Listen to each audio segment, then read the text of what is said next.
اعوذ باللہ من الشیطان الرجیم بسم اللہ الرحمن الرحیم یعتذرون الیکم اذا رجعتم الیہم قل لا تعتذروا لن نؤمن لکم حتی نبأنا اللہ من اخبارکم وَسَيَرَى اللَّهُ عَمَلَكُمْ وَرَسُولُهُ ثُمَّ تُرَدُّونَ إِلَى عَالِمِ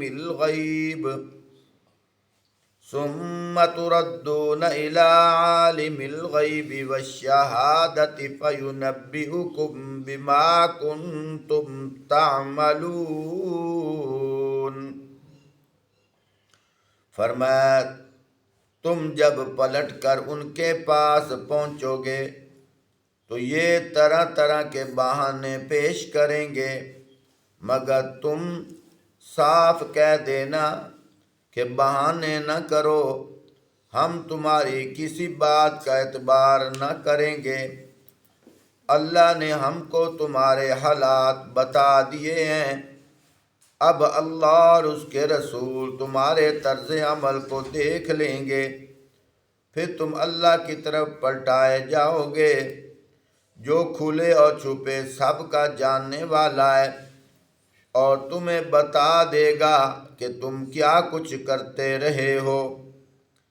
سَيَحْلِفُونَ بِاللَّهِ لَكُمْ إِذَا انقَلَبْتُمْ إِلَيْهِمْ لِتُعْرِضُوا عَنْهُمْ فَأَعْرِضُوا عَنْهُمْ إِنَّهُمْ رِجْسٌ وَمَأْوَاهُمْ جَهَنَّمُ جَزَاءً بِمَا كَانُوا یکسبون۔ تمہاری واپسی پر یہ تمہارے سامنے قسمیں کھائیں گے تاکہ تم ان سے صرف نظر کرو، تاکہ تم ان کی طرف نظر شفقت کرو، تو بے شک تم ان سے نظر شفقت ہی کر لو کیونکہ یہ گندگی ہے۔ فرمایا تمہاری واپسی پر یہ تمہارے سامنے قسمیں کھائیں گے تاکہ تم ان سے صرف نظر کرو، تو بے شک تم ان سے صرف نظر ہی کر لو کیونکہ یہ گندگی ہیں۔ ان کا اصلی مقام جہنم ہے جو ان کی کمائی کے بدلے میں انہیں نصیب ہوگا۔ یحلفون لکم لترضوا عنہم فَإِن تَرْضَوْا عَنْهُمْ فَإِنَّ اللَّهَ لَا يَرْضَىٰ عَنِ الْقَوْمِ الْفَاسِقِينَ۔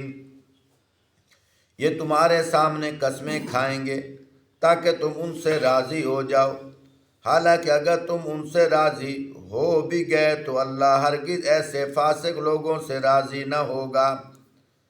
الْأَعْرَابُ أَشَدُّ كُفْرًا وَنِفَاقًا وَأَجْدَرُ أَلَّا يَعْلَمُوا حُدُودَ مَا أَنزَلَ اللَّهُ عَلَىٰ رَسُولِهِ وَاللَّهُ عَلِيمٌ حَكِيمٌ۔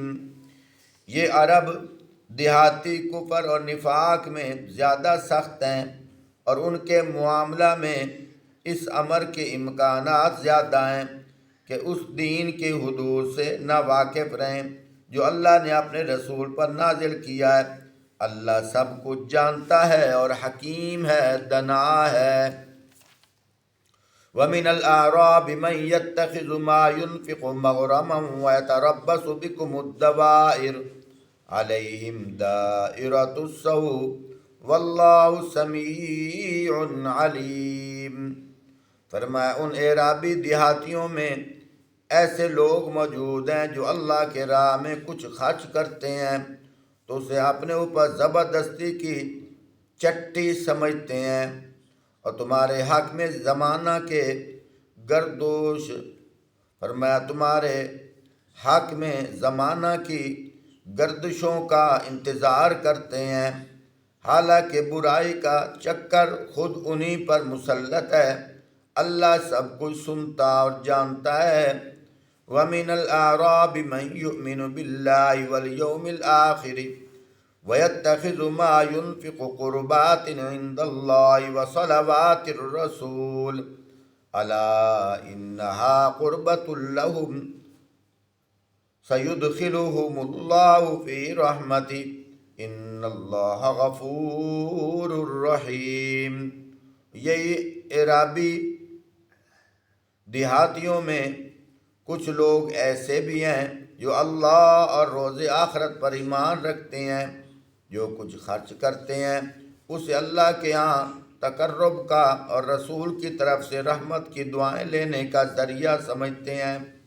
ہاں وہ ضرور ان کے لیے تقرب کا ذریعہ ہے، اللہ ضرور ان کو اپنی رحمت میں داخل فرمائیں گے، یقیناً اللہ درگزر کرنے والے اور رحم فرمانے والے ہیں۔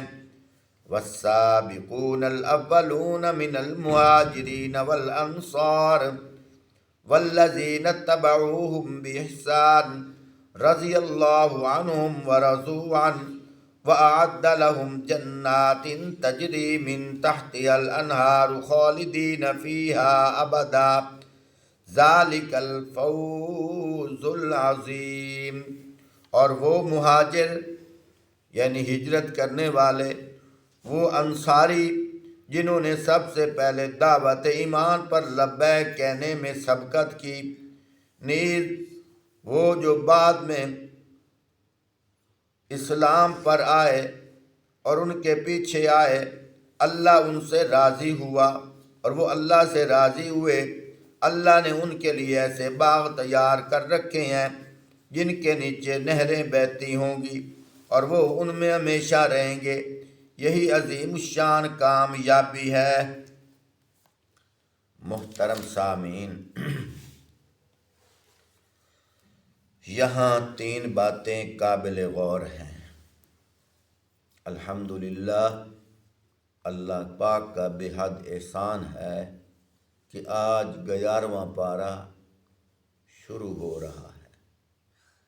آج 10 دسمبر 2022 ہے، ہفتے کا دن ہے۔ ایک وہ دن تھا جب پہلے پارے سے ہم نے شروع کیا تھا۔ اللہ ہمیں استقامت عطا فرمائے، اللہ ہمیں اپنی بارگاہ میں قبول فرمائے۔ یہ یقینی بات ہے، دنیا جہاں کی جتنی محفلیں ہیں لوگ تجربہ کر کے دیکھیں سکون نہیں ہے، لیکن قرآن پاک والی محفل، اس میں سکون بھی ہے اور ایمان بھی ہے، سکون بھی ہے اور ایمان بھی ہے۔ بعض محفلیں ایسی ہیں سکون ہے لیکن باہر جانے سے وہ سب اثرات ختم ہو جاتے ہیں، لیکن قرآن کا وہ اثر ہے۔ اللہ پاک نے آپ صلی اللہ علیہ وسلم کو وہ معجزہ عطا کیا ہے، کیونکہ آپ صلی اللہ علیہ وسلم کی نبوت کا سکہ اب بھی چل رہا ہے اور یہ معجزے کا اثر بھی اب بھی موجود ہے کہ قرآن پاک سننے سے ایمان بھی بنتا ہے، نورانیت بھی ملتی ہے، سکون بھی ملتا ہے اور اس کا ذائقہ بعد تک رہتا ہے۔ اس لیے فرمایا ھدی للناس، یہ قرآن کیا ہے؟ لوگوں کی ہدایت کے لیے ہے۔ بلب کیا ہے؟ اندھیرے کو دور کرنے کے لیے ہے۔ پنکھا کیا ہے؟ چلانے سے گرمی دور ہوتی ہے۔ ہر چیز کا ایک مقصد ہے۔ اس قرآن سے کیا ہوتا ہے؟ ہدایت ملتی ہے، ایمان مضبوط ہوتا ہے۔ خیر، آپ صلی اللہ علیہ وآلہ وسلم غزوہ تبوک کے موقع پر واپسی پر یہ آیات نازل ہوئی اور فرمایا وہ منافق جو آپ کے ساتھ نہیں آئے وہ ہیلے بہانے کریں گے، قسمیں کھائیں گے۔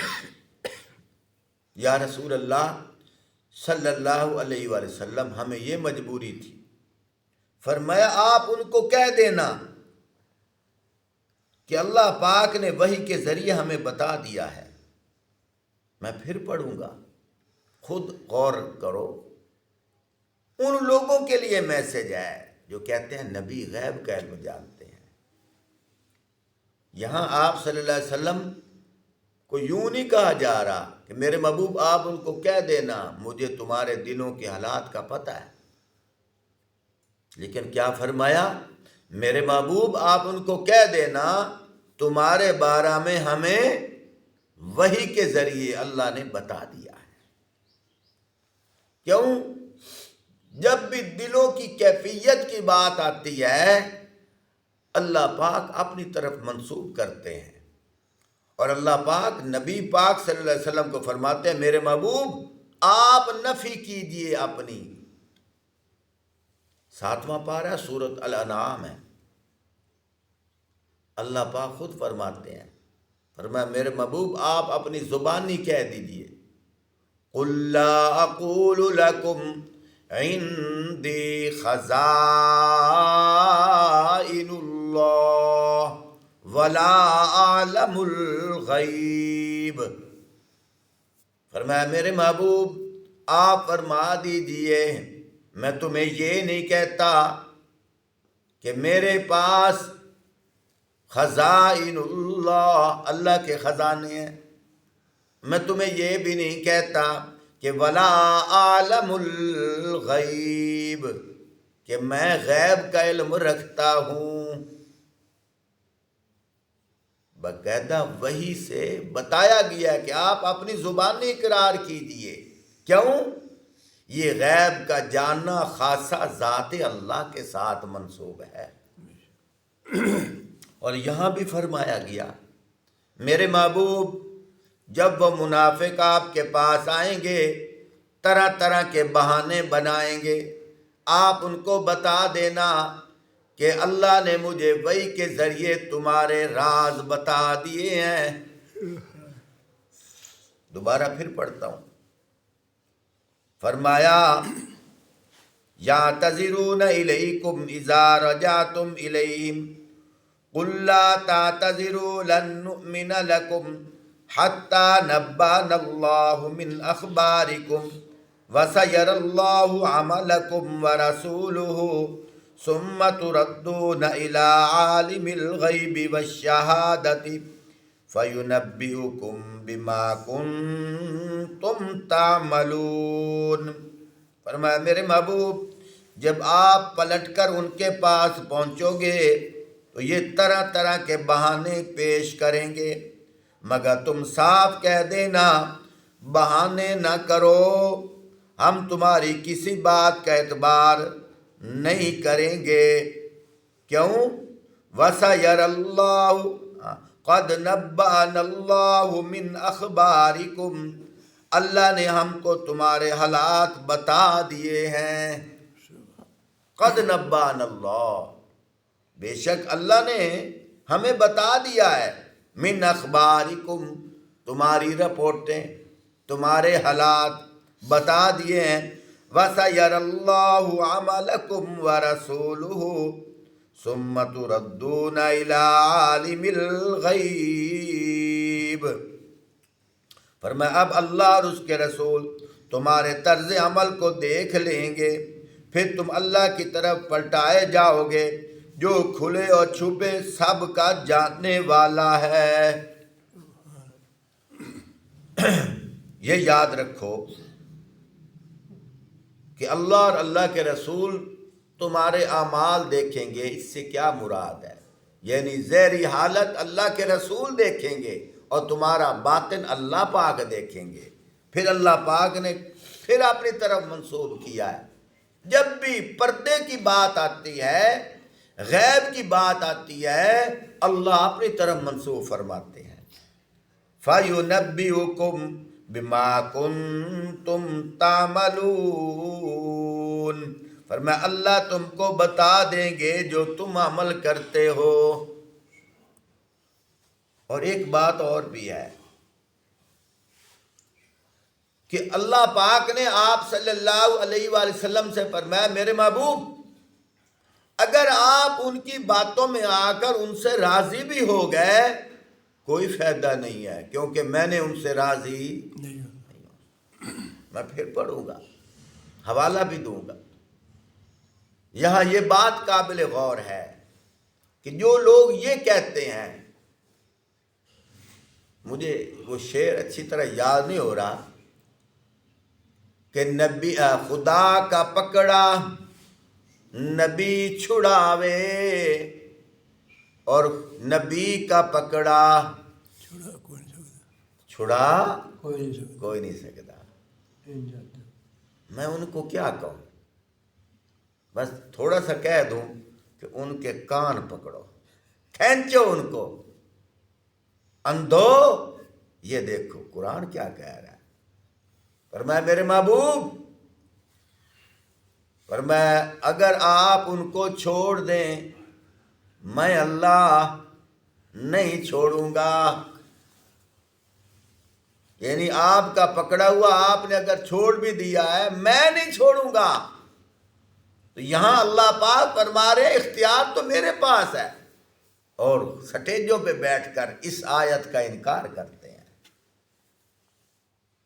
کہ اگر خدا پکڑے اور نبی چھوڑ دے تو وہ چھوٹ جاتا ہے، لیکن اگر نبی پکڑ لے خدا بھی چھوڑے پھر بھی نہیں چھوڑتا۔ ان کو دوبارہ کلمہ پڑھنا چاہیے، نقل کفر کفر نباشر۔ کوئی کہے کہ قاری صاحب آپ بھی تو کہہ رہے ہو، بھائی کسی کی بات نقل کر کے کہنا وہ کفر نہیں ہے، اس نیت سے کہنا کہ لوگوں کو پتہ چلے۔ اب یہاں دیکھو اللہ کیا فرما رہے ہیں، آیت نمبر 96 سورت توبہ 11واں پارہ پہلا صفحہ ہے۔ اللہ کیا فرما رہے ہیں، فرمایا یحلفون لکم لترضوا عنہم فإن ترضوا عنہم فإن اللہ لا یرضا، اللہ راضی لا یرضا، اللہ راضی نہیں ہوگا عن القوم الفاسقین، فرمایا یہ تمہارے سامنے قسمیں کھائیں گے تاکہ تم ان سے راضی ہو جاؤ، حالانکہ اگر تم ان سے راضی ہو بھی گئے اللہ ہرگز راضی نہیں ہوگا۔ ہائے ہائے، قرآن ہے، صاف بیان ہے۔ اگر ہم کہیں تو کہتے ہیں اچھا تو اسی نبی دے گستاخ ہو، نبی کو نہیں مان۔ بھائی نبی کو ہم مانتے ہیں ایسے جیسے اللہ بتائے، خدا کو اس طرح مانو جس طرح مصطفیٰ نے کہا، مصطفیٰ کو ایسے مانو جیسے اللہ نے کہا، خدا نے کہا، اپنی مرضی سے نہیں۔ تو میرے محترم خود اندازہ لگاؤ اللہ کیا فرما رہے ہیں، یہ تمہارے سامنے قسمیں کھائیں گے تاکہ تم ان سے راضی ہو جاؤ، حالانکہ اگر تم ان سے راضی ہو بھی گئے اللہ ہرگز ایسے فاسق لوگوں سے راضی نہ ہوگا۔ یہاں ایک بات قابل غور ہے، وہ یہ ہے آج کے زمانے کے اندر لوگوں کو پتہ نہیں چلتا کہ منافق کون ہے، لیکن جو آیات بتاتی ہیں نا، ان آیات کو دیکھ کر انسان خود غور کرے۔ اللہ پاک نے منافقوں کی نشانیاں بتائی ہیں، یہاں ایک نشانی اور بھی بتائی ہے، وہ بڑی عجیب نشانی ہے، ہم سوچیں کہیں ہمارے اندر تو نہیں ہے وہ۔ فرمایا یہ لوگ اللہ کے راستہ میں مال دیتے ہوئے چٹی سمجھتے ہیں، کوڑن ہوتی ہے، گھبراتے ہیں اللہ کے راستہ میں، یعنی کہ زکوٰۃ کا مال، صدقہ کا مال، عشر کا مال دیتے ہوئے کیا ہے، گھبراتے ہیں، کوڑن ہوتی ہے، الجھن ہوتی ہے، چٹی سمجھتے ہیں۔ اور آج جو حالات ہیں اب وہی کیفیت نہیں ہے، عشر ہے، زمین اگر ایک آدمی کی ہے اور اس سے مثال دے رہا ہوں، اگر 10 بوریاں نکلی ہیں تو اس میں 1 بوری اللہ کے راستہ میں صدقہ خیرات کرنا ہے، 100 میں سے 1 آدھ کرتا ہے، باقی نہیں کرتے۔ کیا کرنا ہے جی، دیکھ کوڑن محسوس ہوتی ہے، یہی کیفیت اللہ نے اس وقت بیان کی ہے۔ زکوٰۃ کے بارے میں کیا ہے؟ 7.5 تولہ سونا یا 52.5 تولہ چاندی، یا اس کی قیمت کے مطابق اگر کسی کے پاس پیسے ہوں اور سال گزر جائے، اس میں سے 40واں حصہ زکوٰۃ کا مال نکالنا ہے۔ اب کتنے حصے موجود ہیں؟ آج لوگوں نے نیا طریقہ ایجاد کر لیا ہے کہ اللہ نے کیا شرط لگائی کہ سال اس کی ملکیت میں ہوں، تو جب سال میں سے چند دن باقی ہوتے ہیں نا، تو میاں کیا کرتا ہے؟ بیوی کو کہتا ہے میں تجھے ہبہ کر رہا ہوں، ہدیہ کر رہا ہوں۔ ہاں جی، وہ ملکیت ختم۔ اب کیا کہتے ہیں؟ بس اب زکوٰۃ تو نہیں ہے نا ہمارے اوپر۔ تو اس کا مطلب ہے یہ گھبرا رہے ہیں نا زکوٰۃ کی شامت سے۔ زکوٰۃ کو کیا سمجھتے ہیں؟ شامت۔ گھبرا رہے ہیں، حالانکہ ایمان والا کہتا ہے کہ یار میں نے کلمہ پڑھا ہے، یہ مال اللہ کا ہے، جتنا جلدی ہو سکے میں دے دوں، کہیں موت نہ آ جائے۔ ایمان والا تو یوں کہتا ہے۔ میرے محترم ساتھیوں، وہ پیچھے ایک آیت ہے، وقت زیادہ خرچ ہو جائے گا، وہ جو سالبہ تھا اس کا کتنا مال بڑھ گیا تھا، تو آپ صلی اللہ علیہ وآلہ وسلم نے اپنے ساتھیوں کو بھیجا جو لکھنے والے ہیں، جاؤ جا کر ان سے زکوٰۃ کا مال وصول کرو۔ اللہ کی شان، سالبہ کے پاس گئے۔ سالبہ کیا کہتا ہے؟ یہ تو آپ جزیہ لے رہے ہو، چٹی ہے، جرمانہ ہے۔ پھر بعد میں کیا کہنے لگا؟ چلو آگے سے ہو لو۔ تو آج کل لوگ بھی ایسے کہتے ہیں، لیکن کچھ اور لوگ بھی تھے، ان سے بھی زکوٰۃ کا مال وصول کرنا تھا، جن میں ایک صحابی رسول تھے، غالباً سلیم ان کا نام تھا، رضی اللہ تعالی۔ انہوں نے کیا کہا کہ میرا جو مال ہے میرا نہیں، یہ اللہ کا ہے، اللہ نے دیا ہے، اس مال میں سے جو اچھا مال ہے وہ لے جاؤ۔ انہوں نے آگے سے کہا کہ اوسطن، آگے سے کیا کہنے لگے؟ نہیں نہیں، میرا جو دل چاہتا ہے۔ سبحان اللہ۔ اور اللہ بھی فرماتے ہیں لن تنالوا البر حتى تنفقوا مما تحبون، تم ہرگز نیکی کے اعلیٰ درجے کو نہیں پہنچ سکتے جب تک اپنا محبوب مال اللہ کے راستہ میں نہ خرچ کرو۔ گھر کے اندر سالن وغیرہ پکا، جو خراب ہو گیا چل مدرسے میں دے دو، جو اچھا مال ہے یہ مہمانوں کو دے دو۔ خود اندازہ لگاؤ کہیں ہم منافق تو نہیں ہو رہے ہیں؟ یہ نشانی ہمارے اوپر فٹ ہو رہی ہے، ہمیں غور کرنا چاہیے۔ تو میرے محترم ساتھیوں، فرمایا کہ لوگ کیا کرتے ہیں؟ اللہ کے راستہ میں مال دیتے ہوئے جرمانہ سمجھتے ہیں، کڑتے ہیں۔ وَمِنَ الْأَعْرَابِ مَنْ يَتَّخِذُ مَا يُنْفِقُ مَغْرَمًا وَيَتَرَبَّصُ بِكُمُ الدَّوَائِرَ عَلَيْهِمْ دَائِرَةُ السَّوْءِ وَاللَّهُ سَمِيعٌ عَلِيمٌ۔ فرمایا عربی دیہاتیوں میں ایسے لوگ موجود ہیں جو اللہ کے راہ میں کچھ خرچ کرتے ہوئے تو اسے اپنے اوپر زبردستی چٹی سمجھتے ہیں، اور تمہارے حق میں زمانے کی گردشوں کا انتظار کرتے ہیں، یعنی دین والوں کے اوپر کوئی پریشانی آنے کا انتظار کرتے ہیں۔ جب کوئی پریشانی امتحان آ جائے تو خوش ہوتے ہیں۔ کہیں یہ نشانیاں آج کی عوام کے اندر تو نہیں ہیں؟